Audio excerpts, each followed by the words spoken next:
It's the morning after the Oscars, the end of yet another award season. How was it for you? And more importantly, how did the Oscars match up with the other important award ceremonies, the BAFTAs and, of course, the Kermodes? Well, in terms of the BAFTAs, we had pretty much the same thing happening. You had all the big hitters winning something, a spread of awards across a number of movies. So, we had Best Film going to Argo, Best Actor, Daniel Day-Lewis making history, third win for his role in Lincoln, Jennifer Lawrence picking up Best Actress for Silver Linings Playbook, and Best Director going to Ang Lee for Life of Pi. Now, of course, the last of those were a bit of a poisoned chalice because Ben Affleck hadn't been nominated for Best Director, and the Oscars were kind of having paroxysms about the fact that they had overlooked him. One of the first of Seth McFarlane's jokes was a joke about the fact that the mission that Argo was based on was so secret, the Academy didn't even know who directed it. Now, I have to say, although I think it was an omission, I still think that even if Ben Affleck had been nominated, Ang Lee still would have won for Best Director. Because whatever you think about Life of Pi, it is a brilliantly directed film, and as I've said,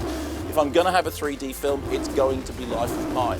There were, however, some missteps, and one of those missteps, incidentally, wasn't Jennifer Lawrence tripping as she went up onto the stage to receive her Oscar. She recovered rather brilliantly. I think she was a deserving winner. She reminded us all how great she was in Winter's Bone. I remember, in fact, seeing Winter's Bone and thinking, well, there is a Kermode Award winner. And then, of course, she went and got nominated in one of the few occasions in which the Academy got it right. No, for me, the false steps were elsewhere. The animation category, Brave winning for Best Animated Feature. I mean, look, Brave is fine, but it's a really troubled production. Was it really the best animated film? Was it really better than Pirates in Adventure with Scientists? I'm sorry, I don't think so. I can practically taste that trophy. You can't lose, Captain.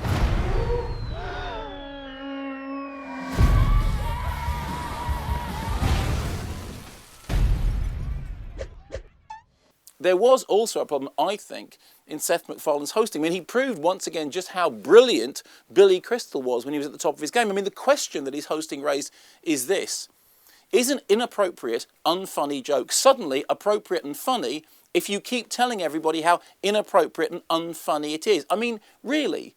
Jokes about Jews? Songs about seeing the best actress's boobs? Really? In 2013? Also, the whole conceit of having Captain Kirk coming back from the future to tell Seth MacFarlane that he was going to mess up the Oscar show. I'm sure that looked really, really funny on paper. This is the end.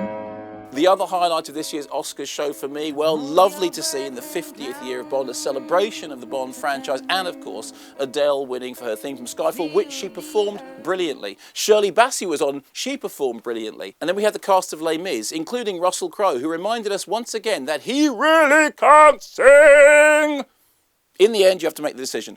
The Oscars, Argo and Ang Lee, the Kermodes, Barbarian Sound Studio and Sam Mendes. I still think I got it right.